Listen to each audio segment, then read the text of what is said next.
there, netizen. Hey there, sport lovers.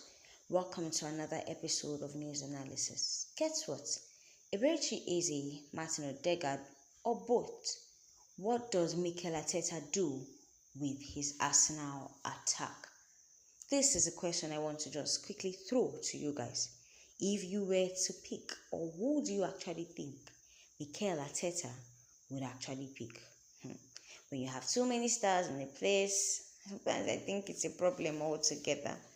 Guess what? A lot has been made, a lot of comments, a lot of noise have been made about Arsenal's attack in the last year and whether their threats going forward is enough to win the big trophies. Not just silverwares, but the big deal. As title opportunities came and went, some claimed the Gunners were in need of a full fit forward option who is capable of producing those unpredictable moments that, very few players actually can. But this issue of Mikel Arteta, and it's a good kind of problem, let's not even say issue, is he doesn't just have, one of those players. He now has two playing or vying for the same limelight. In the last two games, Arsenal has given Eberechi easy and Martin Odegaard runs out in the attacking midfield role. Eze started away at Newcastle. Odegaard returned to that position at home against Olympiacos in the Champions League. Now, both made very strong cases to make that spot their own. Eze's presence in the tough St. James Park environment was evident, and he brought up unexpected, power and surge to Arsenal. Should I just simplify what the problem is here? They are two good players vying for the same spot. Now, who do you bench? Who do you send to the field? Both made very strong cases to make that spot their own. Eze would have scored twice in the first half, were it not for, two solid Nick Pope saves. He then played a glorious long ball to Bukayo Saka, which resulted in Victor Gyökeres rounding the Newcastle's keeper, only for VAR to intervene and deny Arsenal a penalty after it had been awarded on field. Get who that's in open, but me will not just shake that table. That pass was reminiscent of the assist he gave Gabriel Martinelli to rescue a draw from Arsenal against Manchester City, a game where Eze came off the bench to play in that central role at halftime. Remember, when that game, that the match had already gone halfway, and it was dying moments that Arteta actually brought out Eze to come and help, that people were of the opinion that you should have put him in earlier. If he were there earlier, the match would have gone better and we wouldn't have had to do dying moment save. According to Arteta, he said he does things that in his book are unexpected. That's Eze now. He said when you think he's going to turn right, he turns left. When he thinks that he's going to take another touch, he releases the ball. In his vision, he's a player who can create those magic moments. And at some point, he can steal the ball in a way that not many players can do. But against Olympiacos, the spotlight was back on Odegaard in that role. Okay, let's go back. This Olympiacos game, give it up for Odegaard. Arsenal captain even confirmed it. Just like Eze, Odegaard should have added his name to the score sheet in the second half. But some heroic Olympiacos defending, all this weapon against them. He came out, the opposing team rather, let's just be plain. The opposing team came and did not give Odegaard that space. And after the game, Arteta described Odegaard in a very similar way to Eze. He said, I think that creativity part is in his nature. It's his best ability to generate things that not only a lot of players can do.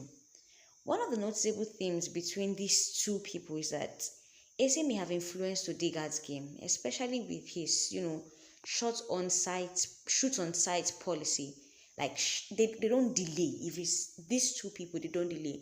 And people have the opinion that it was from Eze that Odegaard actually learned this.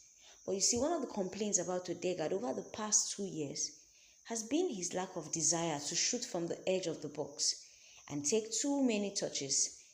Against Newcastle and City, now Eze showed a free shooting nature that contrasted massively to Odegaard's game, particularly last season. If a ball should enter Eze's leg, he doesn't waste time. When he says shoot on sight, He just calculates immediately and wham, he shoots. Most times it could be assist, sometimes it's straight heading for the goalpost. While Odegaard is, should I say, more meticulous, more creative. He will take his time, a lot of touches here and there before actually making the the shots. And that's one thing that differentiates them. The comparison between Eze and Odegaard do not actually just end there. Or more, there's more. These are two different personalities altogether. They go beyond being able to produce the magic moment. It's about how they both unlock the players around them and central areas. Now, the Arsenal manager admitted that Eze's best position is the central role this week. The more we put him in central position, especially when there's threat around him, we are playing to his strength. But again, that's Odegaard's big strength, having done that not only against Olympiacos, but also in his last 15 minutes game against Newcastle at St. James Park. So they say these two people, but you can't actually say this is the best. You can't actually say this is the one that will actually help Arsenal club. They are both good, like unapologetically, they are both good.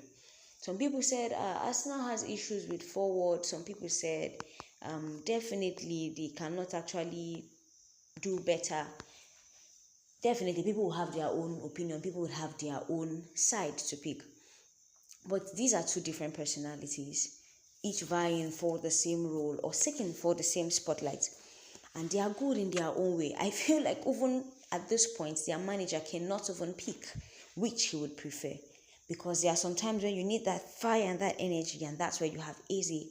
And there are times where you need that preciseness and creative spirit, and that's where you have Odegaard.